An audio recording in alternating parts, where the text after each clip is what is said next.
There were two teams this offseason that spent a lot to retain their core as well as acquire other players. That is the Oklahoma City Thunder and the Orlando Magic. On today's episode, we're going to break it down and ask which team is going to regret locking in their core more. We're going to talk about it all and more. It's The Huddle, y'all. We'll see y'all on the other side of the intro. Welcome to the number one place for your daily basketball news and analysis, NBA Central.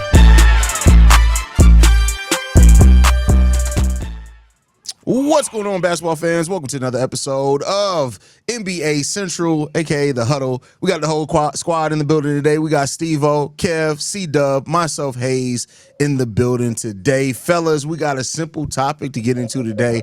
More retrospective, not retrospective, introspective is the word I'm looking for. The OKC Thunder spent a lot of money to retain their core, giving extensions to Chet, Jalen Williams, and Shai Gilgeous-Alexander this offseason. Franz Wagner and Paolo Banchero get extensions over with the Orlando Magic, on top of them trading for Desmond Bane. These two teams, fellas, just to get it in, a 2028-29 season, I think it is, maybe it was the 27-28 season, they're going to account for almost $1.7 billion in salary cap payments and everything when it all comes down to it, unless they make moves to get under. That's a lot of money for just two teams on the roster. The teams that don't pay the luxury tax are going to be splitting a nice luxury tax bill when that's all said and done. But I want to ask this question to you guys. Looking at the Thunder, looking at the Magic, which team do you think could regret locking in their core more? Wow, that's a great question. Well, you were not lying about the mariachi band. Oh, you thought I was? I'll never lie. Actually, I'm gonna do this. I think neither one of them, both of them have very nuanced and different situations within each individual team. When you look at the OKC Thunder, these guys have a wealth of first round draft picks and assets and things they can do to replace or trade guys that they spent that money on right now. So they can easily trace these guys and re-up with better talent or talent on par with what they have now in their mind. And with the Orlando Magic, I like what they're doing. They see an opening in the Eastern Conference, and they're going to go for it. And they see why, since we're going for it this year, why don't we lock up these guys for the foreseeable future? This should be a competitive team in the Eastern Conference. You're talking about Franz, you're talking about Jalen Suggs, you're talking about Banchero. Those are some very solid young players that can carry them into the future. And why not go for it by adding a guy like Desmond Bane to the fold? And that just shows that you can go for it and you still carry your core players into the future. I'm going to say no for both of the teams. No for both of the teams. I say Oklahoma City's definitely not going to regret it. Just like kind of like Boston doesn't necessarily regret the money they paid to Jason Tatum and Jaylen Brown, right? I don't think they regret that because you're going all in for a reason. OKC just won a championship. You're trying to run it back and run it back and run it back as well. They got too much good young talent on the Oklahoma City Thunders for them to be thinking about regretting anything, as well as what Dub just said. They got a wealth of assets that they can move around and parlay into whatever it is that they want. To the point now, we think Sam Presti might be a charlatan or a warlock or something because he is tapped into a whole different world when it comes to acquiring picks and not giving those picks up when making different moves. Like, it's crazy to see. So Orlando, on the other hand, I can't agree with Dub on this one. I feel as though they have to take the shot. I do agree with you on that part, but it's who's going to regret it the most? It has to be Orlando. They haven't. The core that they have hasn't won anything. Like they've made it to the first round of the playoffs back-to-back years. They're basically taking a crapshoot. This is basically the epitome of a crapshoot. Like, you're betting on players to get better and to develop, which there's nothing wrong with that. But if Paolo gets hurt, if Franz doesn't pan out to become the next level superstar that they want him to be, then they're going to be looking back like, man, we shouldn't have given out all this money. I hope it doesn't happen to them because I like the Orlando Magic. I like the team that they put together. But if either one of these teams are going to regret anything, it's going to be the Orlando Magic. And can I ask a quick question to retort, Kev? Kev, do we take into account what happened to Orlando Magic this past season? Well, many slated them to be competitive this season. They had an injury to their main guy, Paulo Banchero. They also had injury to Franz Franz Wagner, as well. Mo So, Wagner, Mo as and well. Jalen Suggs. Suggs. Jalen Jalen Suggs Suggs. So too. that's all of that, basically their whole core. So you got to Well, add that to the fray as well. when you look at it that way too, that's kind of what happened to Cleveland last year. All of their players got hurt, and then this year they finally had their core group together, and they went on to win 60+ games. Now it didn't work out in the postseason, because but the motherfuckers was hurt again. right. But prior to last season, they gave all of those players a bag. They gave Donovan Mitchell a bag. They gave Garland a bag. So it's Orlando's kind of following that Cleveland blueprint on betting on the players that they expected to take them to the next level this season. But again, if we're talking about these two teams and which team is going to regret it the most or has the potential, I still have to say it's Orlando, just based on what they haven't done versus what OKC has. I don't know. I feel like in the East you can be a little bit more risky when it comes to that because the East is just wide open. You can you can get a core and you not know what that core can turn into, especially with this last finals being Indiana blossom into what they turned into. Mm-hmm. I think the only thing on both, I mean, I don't see really nobody really regretting them. The only thing I can see them kind of regretting is Chet because I don't think Chet earned the contract. I think it was a little early, but It did like they had 2 more years before they had to extend Chet, but I feel like now that they got Thomas Sorber there, I think that they are basically saying in 2 years Thomas Sorber needs to be ready to play the Isaiah Hartenstein role because they're not going to probably re-sign him. yeah, I'm just. It's hard seeing what he actually produced, and you looked at what he produced. It's like, damn, that's 150 million. Like You that's know what I crazy. think they did? I think they went hearts and minds with the team. Like that was like to have the team together, keep the team together, for we won't have any distractions. Everybody else is paid except Chet. I think it's like a heart and minds contract. I don't know if that's a good thing or a bad thing, but that's I just mean, my they could opinion. afford it. Yeah. Like that's the Yeah. thing. Like it's not really like on both sides to me because in their own situation, because they so I'll put it this way. For OKC's perspective, it don't really hurt them coring them because they just won a championship, they proven themselves, and they got the background money, they got the background picks, and they just had a hell of a draft. You look at when it comes to Orlando, it don't really hurt them for coring them because for one, they shown that they could get to the playoffs. I want to say the big game, and like I said, with that, their situation is the East is wide open. So I think that's the kind of the both of their scenarios where they both kind of it's not that really that bad in for both cases, in my opinion. I mean, they have, but if it works, if you're a championship contender, I feel like there's a world in which both of them work out. Like I think especially OKC Thunder, they're on the precipice of creating a modern day dynasty. I think with them locking in their core, there's less of a risk because they have a whole stash of draft picks. They got a stash of young talent. Like you're talking about, I looked it up. They have multiple first round picks in each of the next 4 drafts, with one of those picks at least projected to be a lottery pick. You're already a championship contender and you have that. I would be willing to lock in my core too. Keep in mind that the second tax apron is restrictive because A, you lose your mid-level exception, and B, you lose the ability to combine contracts to go trade for a larger contract. The Thunder don't have to do any of that if this works out from the biggest risk of the Thunder is that they may lose Lou Dort because of this. Because of them locking in everybody else, Lou Dort may be on the outside looking in when it's time for his extension at the end of the season. I don't think it's a May. It is. Yeah, it's probably guaranteed they're going to, especially with them already extending Alex Caruso. So Dort's probably going to be the player that they lose there. But keep this in mind. While they can't aggregate salaries, that doesn't mean they can't do a sign and trade to help a team facilitate getting Lou Dort, which could then get them more picks.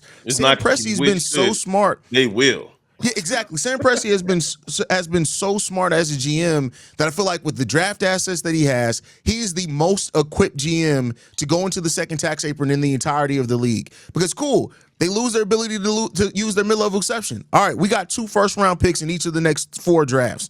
We don't need a mid-level exception for that. Is Sam Presti babyface in the 90s? Like Babyface couldn't do no wrong in the 90s, bro. He wrote for everybody, bro. He had hit after hit after hit after hit. That's what it looks like with Sam Presti right now, bro. I would say this. Remember when who was the general manager for Boston, like in the early, like Danny Ainge. Yeah. He had the same type of situation. He had a abundance of draft picks, and they only were able to squeeze out one championship with that Boston team with KG and them. But that's Danny Ainge work, right? They were this close to getting that second one. Meta World Peace hit that 3. Yeah. But they was kind of not the same, but it was kind of like in the same situation that OKC, and he was hoarding picks and stuff, like making moves. This current Boston situation, the current GM, the former coach out of Brad Stevens. Brad Stevens is doing similar. He's doing the same thing, like they there. And that's when you have an organization, like when Eric Spoelstra moves into the president role once Pat Riley finally decides to retire. I think you're gonna see a lot of smart things there. That's why I think damn, what's the name of this assistant coach that I really love on that team? He's a former player, short white guy. Oh, I know exactly who you're talking about. He played on the Heat. Chris Quinn? Yes, Quinn. Is that what it is? Yeah, I think his name is Quinn. Yes, but Chris Quinn. That's why I think he hasn't even interviewed for jobs for head coach, because he was marked as one of the the NBA does that voting as the assistant that'll be the best head coach. He hasn't even interviewed for a head coaching job, because I fully believe with the Miami Heat, they're just like, yeah, no, you're going to be the head coach. Don't worry about it. Just give us 2-3 more years. You don't think it's gonna be Adonis Haslam? That's just a little funny. Adonis Haslam ain't no coach, bro. That dude, man. Yeah, Adonis Haslam's gonna be in the organization for forever too, but he ain't gonna be no coach, bro. Man. Adonis ain't got the patience for it. He been everybody have Black and Miles in their locker. So I think the Thunder are equipped the best to withstand the second tax apron. And especially if you're winning titles, if they win, they could seriously win 3 titles out of the next 4 years. And if you do that, that's more than worth it, even in being in a small market. The Orlando Magic is a different case though, because you're right. They were projected to be a team that can contend for Eastern Conference Finals, but then they had injuries. Paolo Banchero, Franz have really stepped up offensively. You add Desmond Bane, a lot of the shooting that you need there. I also think the fact that they got Jace Richardson, which I think was an underrated draft selection by them as another player that could fill it off the bench. That I think is could be really important for them. Maybe not his rookie year, but going forward, I think that the Orlando Magic in the East, they saw their opportunity. Boston's weak. The Pacers are going to be, who the hell knows, right? The Hawks and the Orlando Magic are the 2 teams in the East that shot their shot the most to move up. And I think when you have a core, you want to spend to support that. Not to say that I don't think that is going to work. I just worry that, do the Orlando Magic have championship depth? That's what I worry about. That's a great question. You look at when you look at Wendell Carter's over there, Mo Wagner. They lost Cole Anthony. They got that's a great question. Depth is a question. Jonathan Isaac, but he's been injury prone. Yeah, they signed Tyus Jones. They got Anthony Black, who really started stepping up towards the end of last year. I like Anthony Black. But I mean, it's just a lot of unproven, right? Like it's unproven, but they got some talent there for sure. Tristan Da Silva was a draft pick that I really like for them. It's just it hasn't been proven yet.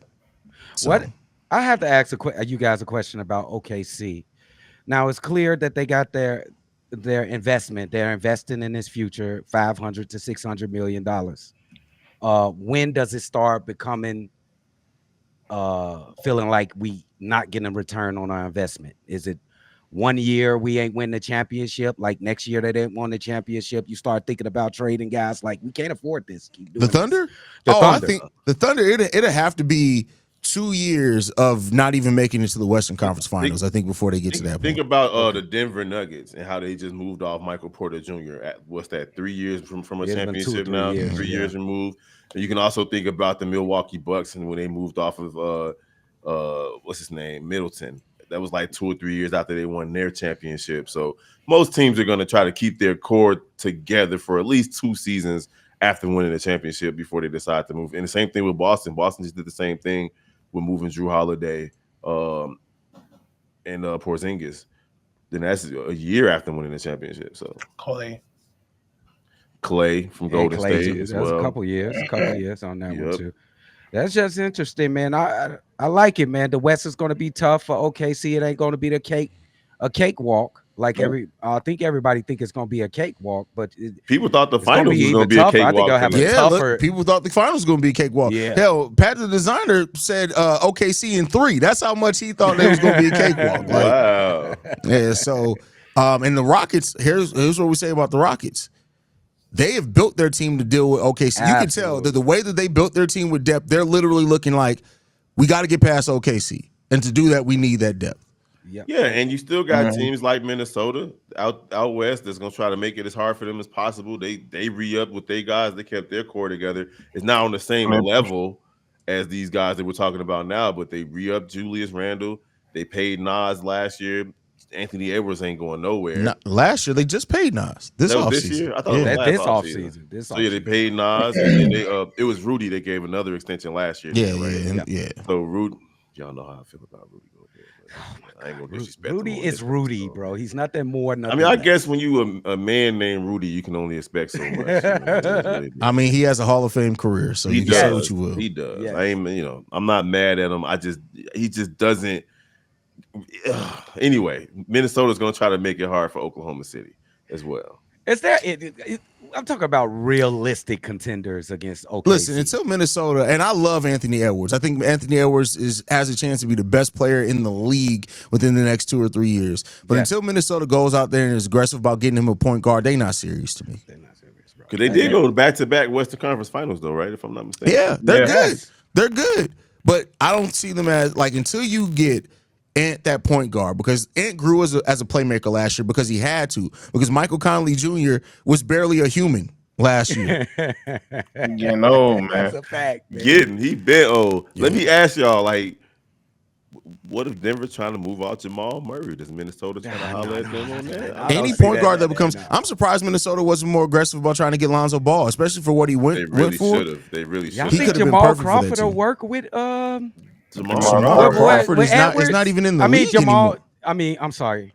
Jamal, you just missed me. Murray. Jamal Murray will work with Anthony Edwards. I don't know. I think he would, mainly because of Anthony Edwards growing as a playmaker last year. I don't even look at Jamal Murray as a point guard, though. I think he averaged like a triple-double in the finals, though, Dub. He can do that, but what you want? What's his best characteristic is shot creation. You want him to get buckets, especially in the clutch. It's usually Jamal Murray and Joker with that high pick and roll, and it's usually Jamal Murray making big time shots. Yeah, because he's not gonna get the high pick and roll action with Rudy. I don't know if he's the shot creator you think he is.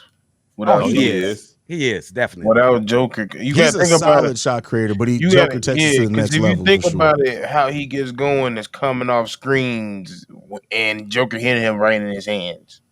And then he gets going where he's going like that. But he don't get going by just tapping motherfuckers up, though. I mean, he sell him short, bro. I'm not selling him, so I'm telling you how he plays. I mean, he does have he does have some creatability, bro. He create. I'm just saying, if y'all ain't got the motherfucker to make the right pass, like I don't like you said it right. I don't think he the point guard y'all think he is.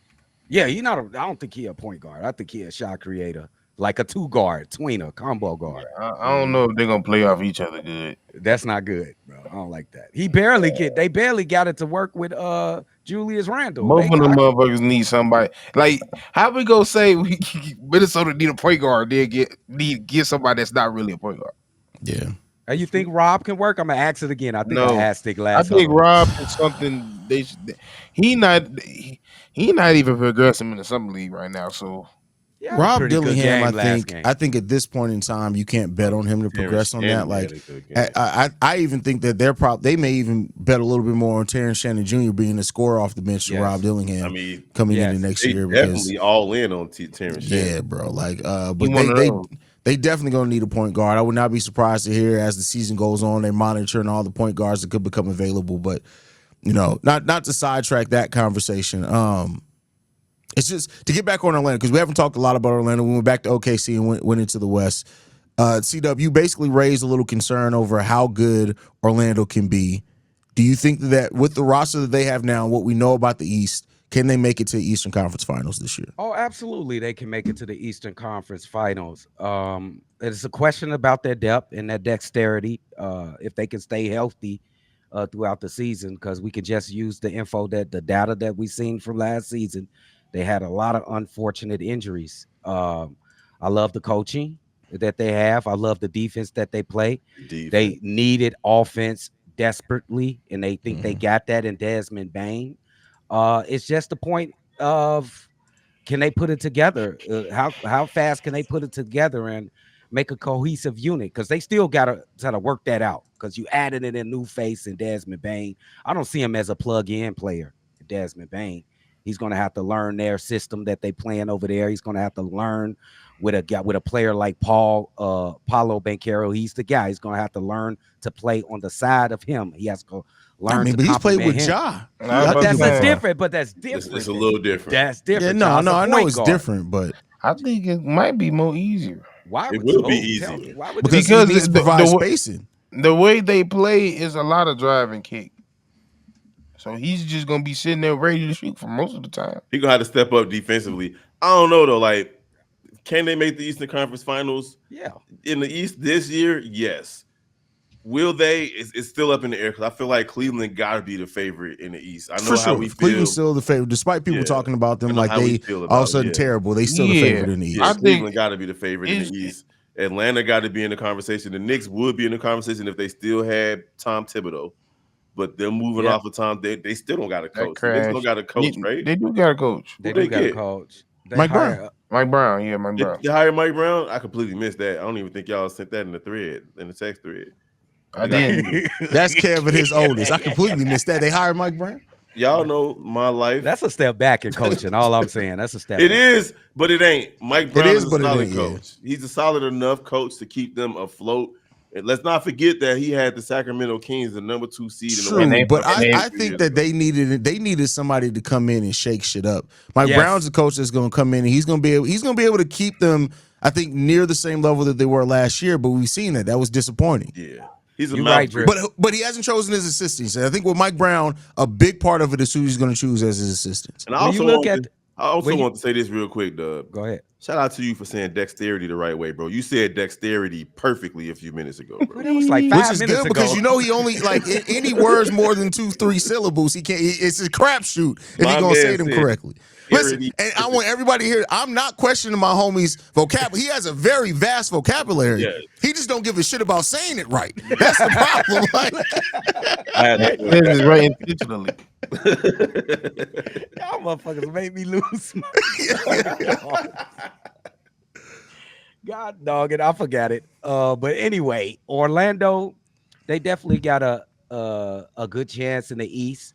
When you look at the East though, if Orlando is up there, y'all say Cleveland is up there. Who is the challenger in there that really be like, no, if they go against them guys, Orlando ain't got a chance? I don't think there's nobody you can say Orlando just doesn't have a chance against. Like if they're healthy, they have a chance with anybody in the Eastern Conference. Yeah. But I do think there are going to be teams that are going to push them. Atlanta with what they've done defensively this year, and I know this could blow up in my face, and I'm saying it right now. I'm going on record. I'm putting it on wax. Philly's going to be a top 5 seed next year. They should watch what I tell y'all. With a healthy, Philly's going to be a top 5 seed. A healthy Philly should be a top 5 seed. No, let him explain. I mean, what do you mean? So let's go through it. Finally, what the 76ers have lacked at is having a team that's good enough to stay afloat even when Joel Embiid is down. Joel Embiid, who's played a combined, I think, 58 games over the last 2 years. If Joel Embiid can give them 60 games and be healthy by the playoffs, let's just go over their depth. Tyrese Maxey, a bucket. VJ Edgecombe, defensively a dog, and he's a two-way player as well. You still got Jared McCain, who's coming back, who averaged 15 points per game as a rookie. You got Kelly Oubre Jr., who can fill it up coming off the bench for you and stepped up defensively some for them last year. And then for once, let's look at Philly's center rotation without Joel Embiid. You got Adem Bana, who showed a lot as a rookie last year, and Andre Drummond. They drafted Johnny Broom as well, one of the toughest players to be able to, that I think is going to provide a lot of toughness, some Dylan Brooks type toughness for this Philly team, even when Joel Embiid is down. If you get I didn't even mention Paul George and Joel Embiid. If you can get 60 to 65 games from either one of those two guys, I'm telling you, and Quentin Grimes, they haven't even re-signed Quentin Grimes yet. This is a deep Philly team, bro. That was a good pitch. Now, that injury, it seems like you're going with the injury concern. So that's it depends on how healthy they can be. Obviously, if you're talking about Philly. But here's the thing. If Joel Embiid can give you 60 games over the course of the season in an East that's weaker, keep in mind, this is a weaker East, I could still see this Philly team being a close to 500 team in the Eastern Conference. Oh yeah. Even if Joel Embiid's missing a lot of games. Okay. You supposed to say something, Steve? Because I just remember what I forgot too. I mean, I guess. I think my thing is you ain't gonna never get a 60 games from Joel Embiid again. Damn. I mean, he did say last year that he may never play back-to-backs again in his career. If you think about it, look at the history of 7-footers. Once you hurt that knee, it's over with. His knee was hurt from the beginning, and he came in the league that way. And then Paul George, when the fuck has he ever been playing 60 games consistently? That ain't happening. So like, I get it. Like to me, I like the future. I like the way they built for the future. They got a nice future for uptake, but I get you, that pitch. Like you said, that's a nice ass pitch, especially if it happens. If Joel Embiid, if you get 60 games for Joel Embiid and Paul George, that's a fucking hell of a team. But at the end of the day, that's a long shot. It's tough. And I just remember, Joe, about the New York Knicks, about the coach. To go back, I hate to go back, but don't you think that team is full of overachievers? And when you got a team full of overachievers, what kind of coach you need? Just like Drip said, you need a guy that's to shake that shit up and bring the most. Thibodeau. You need Thibodeau. They going back, bro. Well, no, but see, the problem is that the thing is that Thibodeau, we already know Thibodeau's not a creative offensive coach, right? Yeah, we know he got the best he could offensively out that team because we've seen Tibbs do that. You got Jalen Brunson. Jalen Brunson played at an MVP caliber level sometimes. That's what you need. He fell off defensively. To me, that's why I said who Mike Brown picks as his assistants are important, because if he brings in a creative offensive mind that can really create a scheme that's going to take that team offensively to the next level, I could see them being a really tough team in the Eastern Conference. Because Mike Brown is much like Thibodeau. His offenses have been very bare bones over the course of it. That's why they should have went down to St. John's. They got Rick Pitino.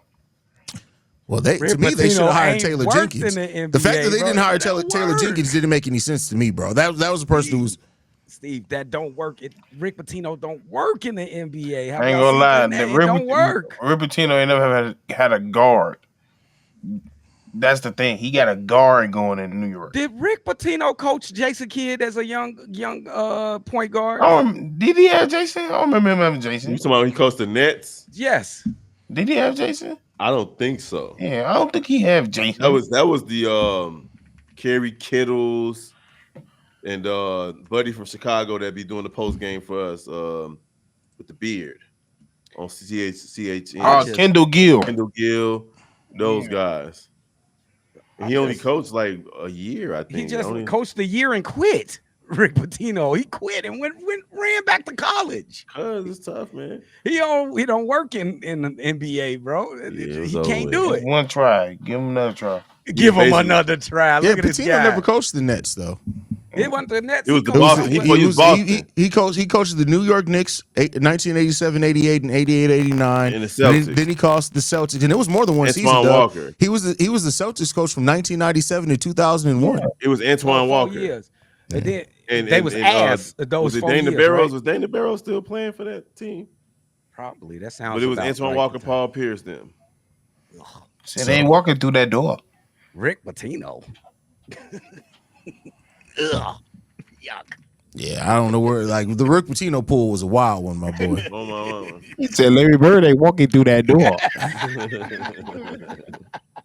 Yeah, that was crazy. But any other thoughts, fellas, before we get up out of here? Now, this is a good one, man. Like, again, I think if anybody got a chance to regret it based on the original topic, it would be Orlando. If they shell out all this money and don't become a perennial Eastern Conference Finals team within the next 2 seasons, then they definitely should regret it, in my opinion. I think both of these, this is the way of the NBA of the future. Both of these teams are building young, experienced groups that's ready to compete for championships right now. Orlando is grasping the opportunity that's set in front of them. Let's see if they can complete it. I'm not mad at them for doing that. OKC trying to stay with a dynasty. They got a chance to have a long running dynasty, but it's not as easy as they think, and it's not as hard as they think neither. If y'all could dig that, it's harder now. We haven't had a back-to-back champion since Golden State, I believe. I don't think we will Yeah. have a back-to-back champion in a long time. I'm not, just to tell you, I'm not picking OKC for next year. Mhm. I don't think we go. It's too much parity in the league. I think it's gonna be like parity for the next like 5 10 Nah, years. like Shai gonna have to have another year like that again. He could. He very well could though. He could be focused. better. That dude is focused. He could be Shall better. see. But all right, we appreciate y'all for tuning in, man. This is the Huddle presented by NBA Central. We'll be live not live. We'll post every Sunday and Wednesday, so make sure you guys stay in tune with us there. You guys can follow us at NBA Central Pod. You can send us any feedback, questions, comments, concerns, NBA Central show@gmail.com. And then lastly, if you want to leave a text message and or voicemail for the mailbag, 773-270-2799 with the number one spot for everything basketball related. We'll see y'all in the next one. Peace, y'all. This has been a presentation of the Break Media.